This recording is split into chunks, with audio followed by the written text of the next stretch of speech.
Graça e paz, irmãos e irmãs, sejam bem-vindos e bem-vindas a mais um culto vespertino da Igreja Metodista em Pinheiros. É com muita gratidão, é com muita alegria que nós damos início a esse culto, que tem sido um tempo de refúgio, um tempo em que nós temos o privilégio de nos achegarmos a Deus, de exaltar o seu nome, de render graças, de cultuar ao nome do nosso Senhor. Nossa primeira leitura nesse momento de adoração se encontra no Salmo 29. Salmo de número 29, nós vamos ler do versículo 1 ao versículo 3. Diz assim a palavra do Senhor. Deem ao Senhor, ó filhos de Deus, deem ao Senhor glória e força. Deem ao Senhor a glória devida ao seu nome. Adorem o Senhor na beleza de sua santidade. Ouve-se a voz do Senhor sobre as águas. O Deus da glória troveja. O Senhor está sobre as muitas águas. No mundo antigo, nas narrativas antigas, inclusive bíblicas, as águas representavam o medo, o incerto, as turbulências, as angústias, principalmente o medo do desconhecido. Aqui no Salmo 29, o salmista declara que a voz do Senhor, o poder do Senhor, está sobre as muitas águas. Mais uma vez, nesse culto, nós temos a oportunidade de declarar que o nosso Deus, o seu poder, a sua majestade, está sobre todos os nossos medos, sobre todas as nossas incertezas, ainda que vivamos um tempo ainda difícil, ainda de pandemia. Nós temos a certeza de que o Deus a quem servimos está acima de todas as águas, de todas as turbulências e de todas as incertezas. Por isso vamos louvar a Deus agora nesse primeiro cântico, o hino de número 302. Louvemos a Deus.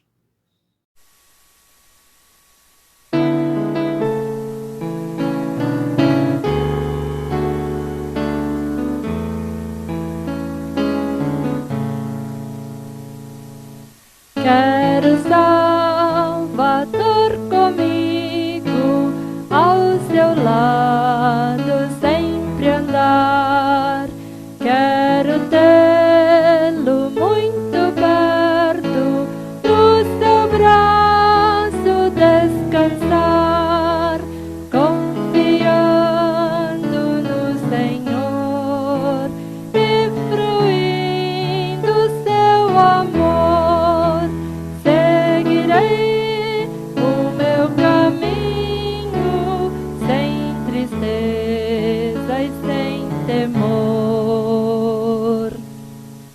Quero Salvador comigo, porque fraca é minha fé. Sua voz me dá conforto quando me vacila o pé, confiando no Senhor e fruindo seu amor.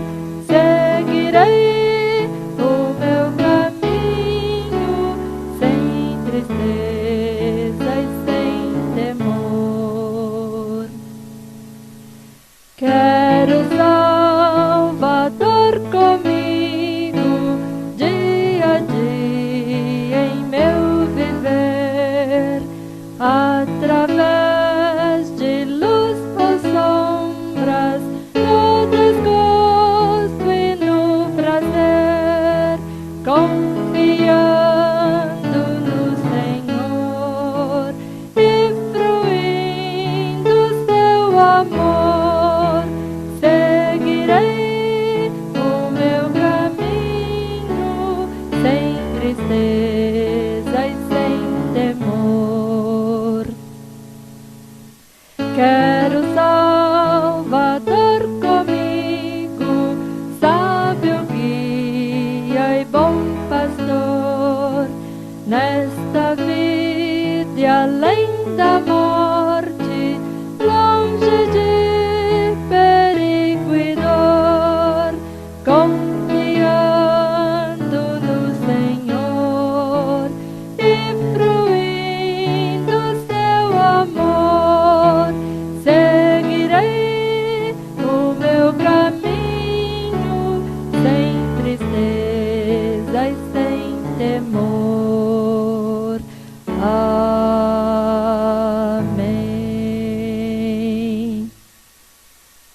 Amém.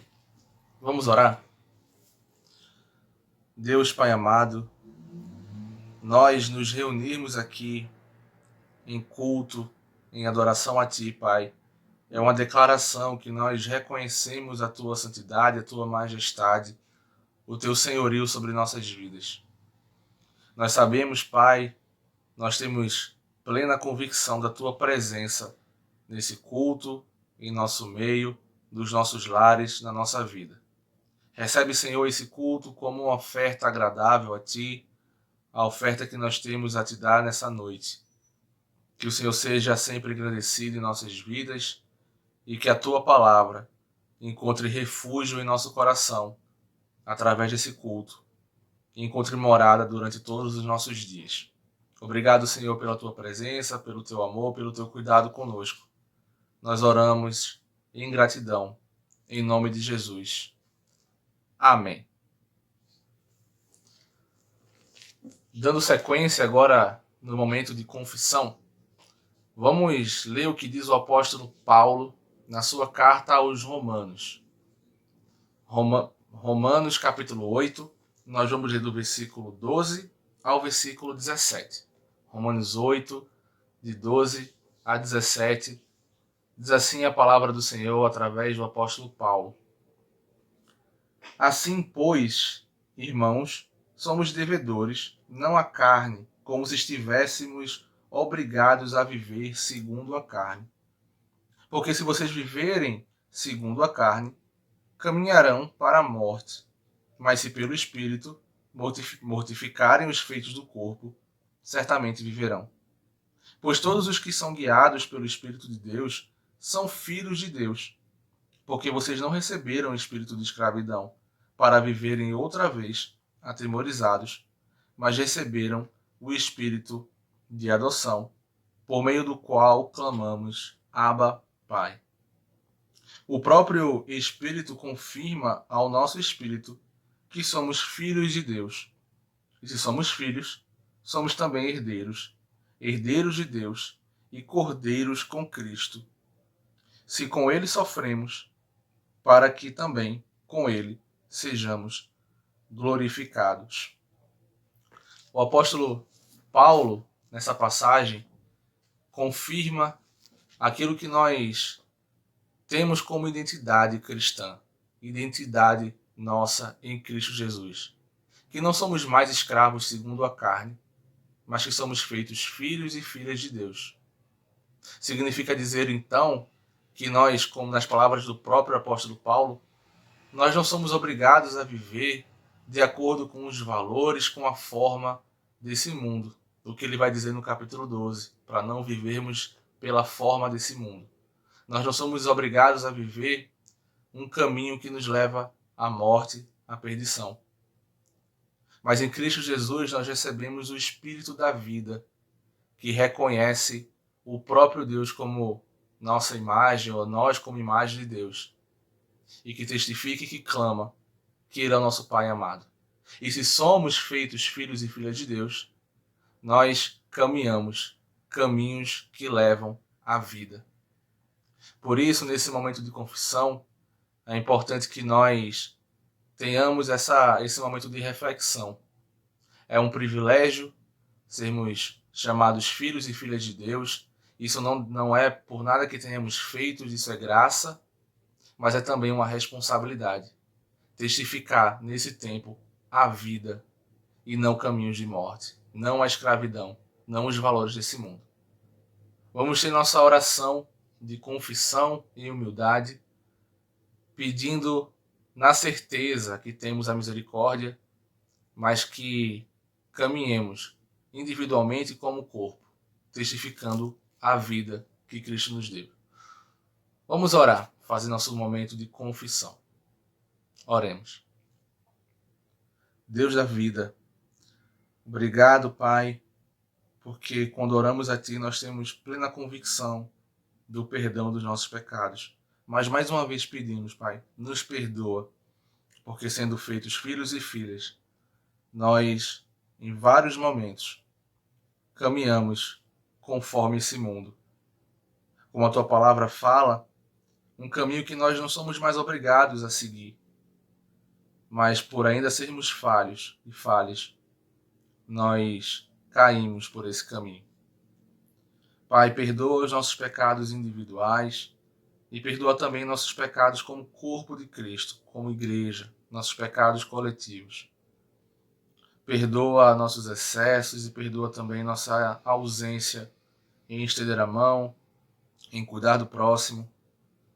O Senhor sabe aquilo que temos feito e o Senhor libera perdão, ainda que nós não consigamos dizer em palavras os nossos erros. Nós cremos no Deus da vida e nós somos feitos filhos e filhas, herdeiros e herdeiras da vida eterna. Quando oramos, Pai, temos a convicção do Teu perdão e da Tua misericórdia, que é sempre acessível a nós. Obrigado, Senhor, por essa graça que o Senhor nos dá e que nesse momento de confissão o Senhor nos lembra mais uma vez que o Senhor nos dá. Nós somos gratos e por isso te oramos em nome de Jesus. Amém. Como confirmação do perdão que temos recebido do nosso Deus, vamos reler o que diz os versículos 16 e 17, desse mesmo trecho que nós acabamos de ler. O próprio Espírito confirma ao nosso espírito que somos feitos filhos de Deus. E se somos feitos filhos, somos também herdeiros, herdeiros de Deus e cordeiros com Cristo. Se com Ele sofremos, para que também com Ele sejamos glorificados. E somos glorificados, glorificadas, herdeiros com Cristo, a quem nós que recebemos o Espírito Santo, que reconhece Deus como Pai amado. Por isso nós, em alegria, engrandecemos o nome do Senhor, louvamos o seu nome. Vamos agora seguir para o momento de aviso e logo na sequência nosso momento de louvor e adoração, em que nós, na certeza do perdão e da graça de Deus, podemos cantar com alegria. Nós lembramos que aqueles que quiserem participar com seus dízimos e ofertas, que se sintam na liberdade de fazê-los. Vamos ver então alguns de nossos avisos e em seguida seguir com o momento de louvor e adoração e depois a palavra ministrada pelo reverendo Jonadab. Que o Senhor continue nos abençoar. Amém.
Olá, irmãos e irmãs, graça e paz. Agradeço a Deus pela oportunidade de estarmos mais uma vez reunidos, mesmo que seja ainda aqui por este canal, para compartilharmos a palavra de Deus, para celebrarmos diante de Deus, como comunidade de fé, como igreja de Jesus ou parte da igreja de Jesus que está sobre a face da terra. Louvo a Deus pelo que nós já realizamos no culto, pela abertura, pelos cânticos de louvor, pela palavra que já foi lida, pela oportunidade de nos quebrantarmos diante de Deus, reconhecendo a nossa imperfeição e buscando na graça de Deus, nessa fonte inesgotável, aquilo que nós precisamos para que a nossa vida seja renovada constantemente e nós possamos sim estarmos de forma íntegra diante do nosso Deus. Ele conhece a nossa vida, sabe das nossas imperfeições, dos nossos pecados, mas Ele também nos acolhe, nos perdoa, nos limpa, nos trata e nos encaminha na sua vontade. Quero convidar você para, neste momento, acompanhar a leitura da Palavra de Deus, aí na sua Bíblia, né, se possível, no livro do profeta Isaías, no capítulo 6, nós vamos ler os versículos de 1 a 8, que diz assim: No ano da morte do rei Uzias, eu vi o Senhor assentado sobre um alto e sublime trono, e as abas de suas vestes enchiam o templo. Serafins estavam por cima dele. Cada um tinha 6 asas. Com 2 cobria o rosto, com 2 cobria os pés, e com 2 voava. E clamavam uns para os outros, dizendo: Santo, Santo, Santo é o Senhor dos exércitos. Toda a terra está cheia da sua glória. Os umbrais das portas se moveram com a voz do que clamava, e o templo se encheu de fumaça. Então eu disse: Ai de mim, estou perdido, porque sou homem de lábios impuros e habito no meio de um povo de lábios impuros. E os meus olhos viram o Rei, o Senhor dos exércitos.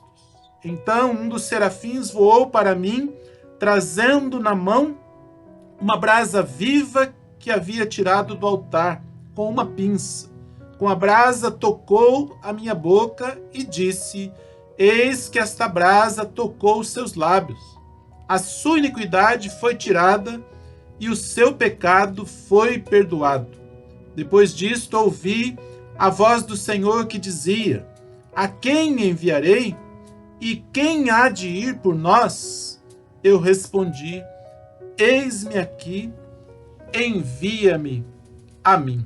É palavra de Deus para as nossas vidas e eu espero que você possa acolher essa palavra como algo que vem da parte de Deus e que traz bênção de Deus e o propósito de Deus para a sua vida e também para a nossa vida como igreja. Eu gostaria de falar um pouquinho a respeito desse texto, falando sobre a experiência com Deus, o então e o depois disso. Uma narrativa maravilhosa de uma significativa experiência com Deus, vivida por um homem que foi muito usado como um profeta de Deus, o profeta Isaías. Em tempos difíceis, ele trouxe a voz de Deus ao seu povo, especialmente as profecias messiânicas, aquelas profecias tão especiais para nós, que falam a respeito da vinda do Salvador. A gente poderia lembrar, várias dessas partes lá no capítulo 5, lá no capítulo 11, lá no capítulo 53, quando fala do servo sofredor, diversas passagens que estão lá creditadas ao Isaías. Ele tem uma importância muito significativa, e as profecias que ele trouxe preparou o caminho, anunciou a Jesus, o Salvador, como enviado por Deus para salvar o mundo. Nesta narrativa da experiência, do chamamento de Isaías, que nós lemos aí no capítulo 6, é ainda o início do livro, um livro bastante extenso, com bastante narrativas. Então nós temos logo no início essa experiência tão significativa que esse homem teve. Essa experiência, ela é utilizada por várias igrejas cristãs, especialmente protestantes, como referência para a estrutura da ordem do culto. Um culto que tem um primeiro momento de adoração, seguido de um tempo de quebrantamento na confissão, as expressões do louvor, a edificação e a parte de dedicação, que é quando nós estamos finalizando o culto, nos despedindo das pessoas, e nós fazemos isso com a perspectiva de que nós saímos para servir. Mas vários outros aspectos da narrativa podem nos ajudar muito. Um deles, a relação da narrativa com o tempo e a forma como aparece. Primeiro, quando a narrativa é situada no momento histórico, dizendo assim, no ano da morte do rei Uzias. Então ele se refere ali ao tempo cronológico, situa no tempo aquele acontecimento, aquela experiência, e deixa transparecer ali que foi um tempo difícil, né? E nós vamos ler ali o texto anterior, nós percebemos um tempo de crise, um tempo de decepção, um tempo de perdas. O rei que fazia o que era bom e agradável ao Senhor, mas que se descuidou, que foi imprudente e que por conta disso foi morto. Então diz, no ano da morte do rei Uzias.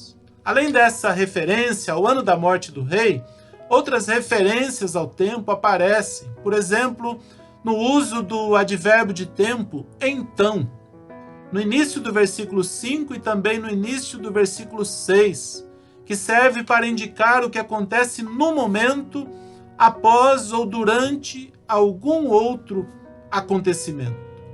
A primeira vez ele é utilizado para descrever o que ele fez. Ele disse assim, então disse eu, ai de mim, estou perdido porque sou homem de lábios impuros, habito no meio de um povo de impuros lábios, e os meus olhos viram o Senhor.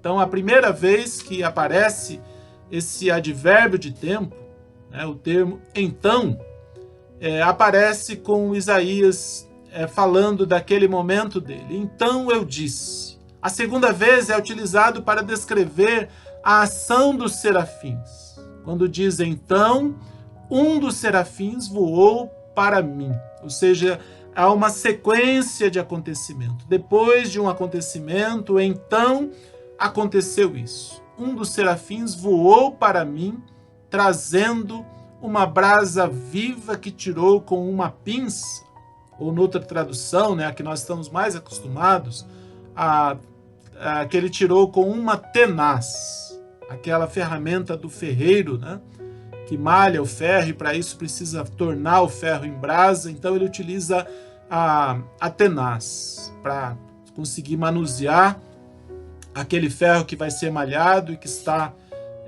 avermelhado de tão quente que está. Ele é dito assim, está em brasa. E um dos serafins voou para ele, trazendo uma brasa viva que foi tirada do altar. A outra expressão relacionada ao tempo, ela aparece no início do versículo 8, e diz assim, depois disso. E isso é muito significativo. Essa expressão indica a sequência dos acontecimentos, como que significando que não poderia acontecer antes das experiências que foram narradas anteriormente. Depois disso, diz o texto, ouvi a voz do Senhor que dizia. Depois do quê? Depois daquela percepção de que ele estava na presença de Deus, depois dele se perceber diante de Deus, depois da experiência do quebrantamento, quando ele diz, ai de mim, e aí então há essa manifestação da graça de Deus que traz a brasa e toca e diz, teu lábio foi tocado, a tua iniquidade foi tirada e o teu pecado foi perdoado. E ele então faz essa afirmação. Depois disso, ouvi a voz do Senhor que dizia, a quem enviarei? Quem há de ir por nós? Assim nós entendemos, irmãos e irmãs, que o maior desafio é ouvir e responder a Deus de forma correta e coerente. O Isaías disse, eis-me aqui, envia-me a mim. Para dar essa resposta, ele precisou ouvir, E ele disse: eu ouvi a voz do Senhor que dizia: a quem enviarei e quem há de ir por nós? Então é muito importante e é um grande desafio ouvir e responder a Deus. Mas aí nós compreendemos que para isso é preciso valorizar o então. Aquilo que vai acontecendo como que em um processo. Ou seja, o que possibilita aquilo que vem depois disso é o então. É a decisão que você toma, é o posicionamento que você tem, é aquela primeira experiência, é aquele passo que você vai dar. E aí, então, depois disso, você pode ouvir a voz de Deus e você pode também responder diante de Deus. Quem sabe depois de dobrar o seu joelho, quem sabe depois de curvar sua cabeça, quem sabe depois de ir lá conversar com uma pessoa que foi ferida, que esteja machucada. Depois disso, ouvi a voz do Senhor que dizia, e eu respondi: eis-me aqui, envia-me a mim. Na experiência de Isaías, o primeiro destaque é para a experiência da adoração, que é quando ele disse assim: eu vi o Senhor assentado sobre um alto e sublime trono, e as abas de suas vestes enchiam o templo. Serafins estavam por cima dele, cada um tinha 6 asas, com 2 cobria o seu rosto, com 2 cobria os seus pés, e com 2 voava. E clamavam uns para os outros, dizendo: Santo, Santo, Santo é o Senhor dos exércitos. Toda a terra está cheia da sua glória. É a experiência de encontro, é a revelação, o descobrimento. É quando a gente se vê diante de Deus e a gente pode perceber a sua grandeza, a sua santidade, a sua glória. E a ideia, irmãos e irmãs, é que todo culto, seja o culto comunitário, aquele culto congregacional, aquele culto que tem horário, que a gente segue uma sequência, e também aquele culto que nós realizamos no recôndito do nosso quarto, que ele tem essa primeira experiência de se perceber diante de Deus, de perceber ele exaltado em santidade, exaltado em poder, em grandeza, em perfeição, em beleza. E diante desta revelação e diante desta experiência, a gente tem então o segundo momento, o que vem depois. O segundo destaque é para a experiência com Deus na confissão de pecados, no reconhecimento da insignificância e indignidade humana diante daquele que é cheio de glória, de majestade e de santidade. Não somente o pecado pessoal nós reconhecemos, mas também o pecado comunitário. O Isaías disse assim: ai de mim, estou perdido, porque sou homem de lábios impuros e habito no meio de um povo de impuros lábios. E os meus olhos viram o Rei, o Senhor dos Exércitos. Quando nós lemos o livro de Neemias, nós percebemos o Neemias também tendo essa experiência. Quando ele diz assim: eu e a casa de meu pai temos pecado. E o Davi também, quando ele está fazendo a oração para consagrar as ofertas que foram trazidas para o templo, ele disse assim: quem sou eu e quem é o meu povo para que a gente pudesse ofertar essas coisas? E ele está lá na experiência de adoração, dizendo: Senhor, Tu é a força, Teu é o poder, Tu é a glória, Tu te exaltas sobre tudo, Teu é o reino. E ele se volta para si mesmo, para dizer: quem sou eu? Quem é o meu povo?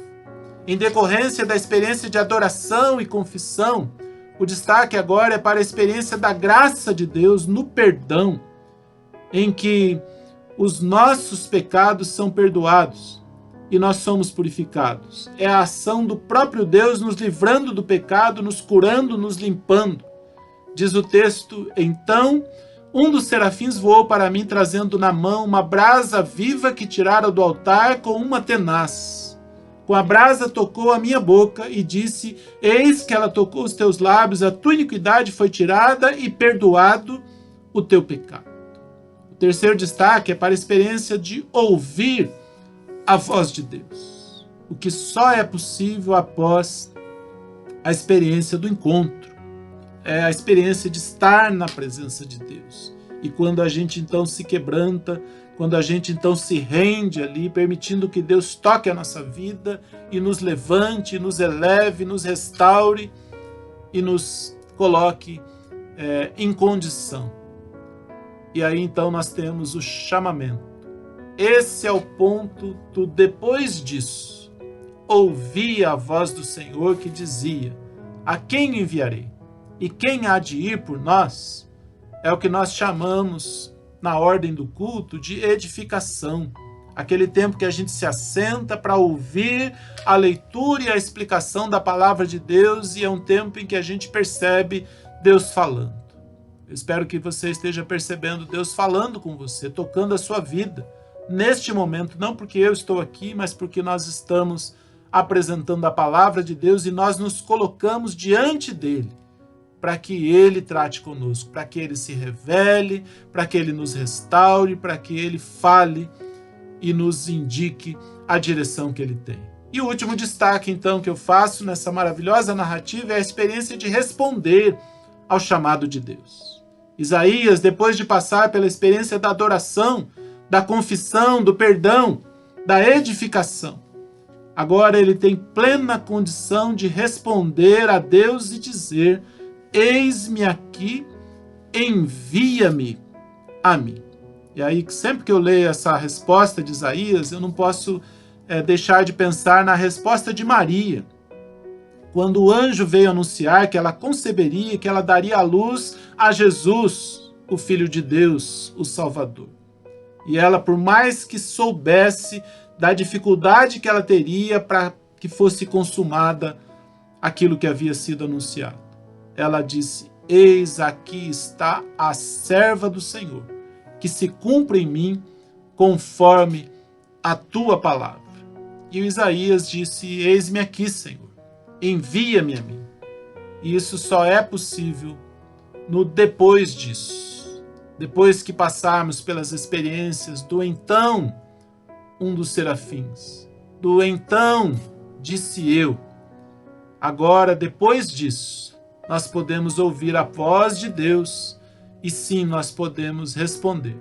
Que nesse tempo, irmãos e irmãs, e em cada culto, e em cada encontro que tivermos com Deus, em cada momento de oração, que nós busquemos essa experiência de evoluir do então para o depois disso. O então é importante. Então isso, então isso, então isso. E depois disso, a experiência da adoração, da confissão, da edificação e da dedicação. Nós costumamos dizer assim: entramos para adorar, saímos para servir. Que nesta tarde desse dia, nesse início de noite, você possa ter essa decisão. Entrou para participar deste culto em adoração a Deus. E você sai e você vai para o seu cotidiano, para a sua casa, para o seu trabalho, para a escola, mesmo que nós tenhamos aí com os limites, estejamos com os limites desse tempo de pandemia, você pode sim ir para a sua casa, ir para alguma atividade ou ficar lá no seu isolamento social, na sua condição de se preservar e preservar as outras pessoas, mas se colocando a serviço de Deus. Você pode servir a Deus através de um telefonema, através de uma carta, através de um bilhete, através de uma atenção que você pode dar a qualquer pessoa. E tem muitas pessoas precisando. E você pode também exercer com muita eficácia a sua condição de intercessor, de intercessora. Tem muita gente precisando de oração nesse tempo. Então nós vamos agora acompanhar o hino e logo depois nós faremos aqui a oração final e impetraremos a bênção sobre toda a nossa comunidade de fé. Cantemos ao nosso Senhor.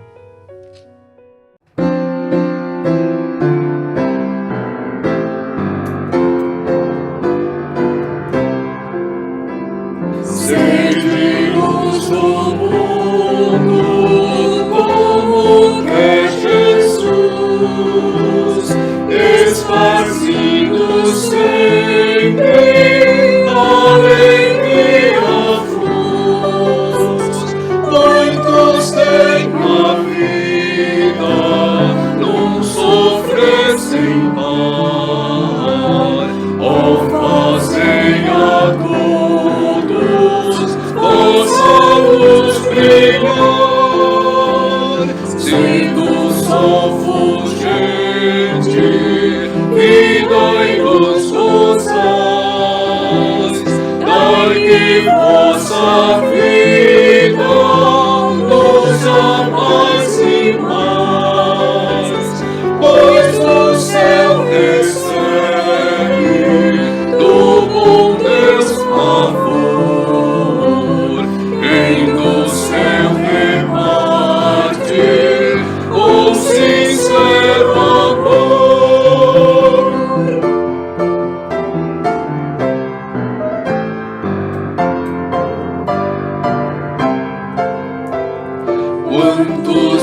Vamos orar. Querido Deus, nosso amado Pai, nós estamos na Tua presença.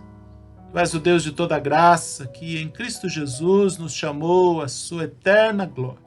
Obrigado a Deus pela oportunidade de estarmos participando deste culto, onde nós podemos ler a Tua palavra, cantar os Teus louvores, Senhor, onde nós também passamos, ó Deus, pela experiência do quebrantamento, reconhecendo a nossa condição de pecadores e pecadoras, mas crendo, Senhor, que Tu és Deus perdoador, que nos acolhe, ó Deus, que se manifesta a nós com graça, com bondade e com misericórdia, que também o Senhor fala aos nossos corações e o Senhor nos chama, ó Deus, para servir ao Senhor, para ir levando, Senhor Deus, a Tua palavra. Nós pedimos agora que o Senhor abençoe cada vida, que o Senhor abençoe cada lar, que o Senhor abençoe toda a nossa comunidade de fé, todas as pessoas, desde a mais pequenina criança até a pessoa mais idosa. Nos ajuda, Senhor, nos assiste nesse tempo, nos livra, Senhor, de todo o poder do mal e nos ensina, Senhor, a viver na Tua presença e na Tua vontade, Pai. Usa, Senhor, a nossa vida para a Tua glória e para o Teu louvor. Abençoa, Senhor, todas as pessoas que estão aí enfrentando esse tempo difícil. Abençoa os nossos governantes, ó Deus. Tem misericórdia, Senhor, de nós, de todo o povo. E, Pai, que nós tenhamos aí a superação, Pai, através da vacina, através da medicação, através de estratégias, Senhor, de isolamento e outras, ó Pai. Mas que o Senhor também abençoe, que o Senhor também opere, ó Deus, com poder, para que nós possamos nos ver livres dessa situação. Nos abençoa, Senhor, e nos guarda sempre na Tua vontade. Nós pedimos e agradecemos, em nome de Jesus. Amém, Senhor. Amém. Vamos receber a bênção. Que a graça do Senhor Jesus, que o amor de Deus, nosso Pai, que a comunhão, que a consolação e que o poder do Espírito Santo de Deus, que seja sobre todos nós, que seja sobre todo o povo de Deus, sobre a face da terra, hoje e sempre. Amém. Nós tenhamos aí uma semana abençoada na presença de Deus. Continuemos orando, intercedendo uns pelos outros, pelas famílias, pelo nosso pastor Silas, que está em férias nesses dias, já retornando aí para o próximo final de semana, pelo pastor Josemir, a sua família, a minha vida e a minha família, e por toda a nossa igreja, a liderança da igreja, as coordenações de cada ministério. Deus abençoe, irmãos e irmãs. Fiquem na paz.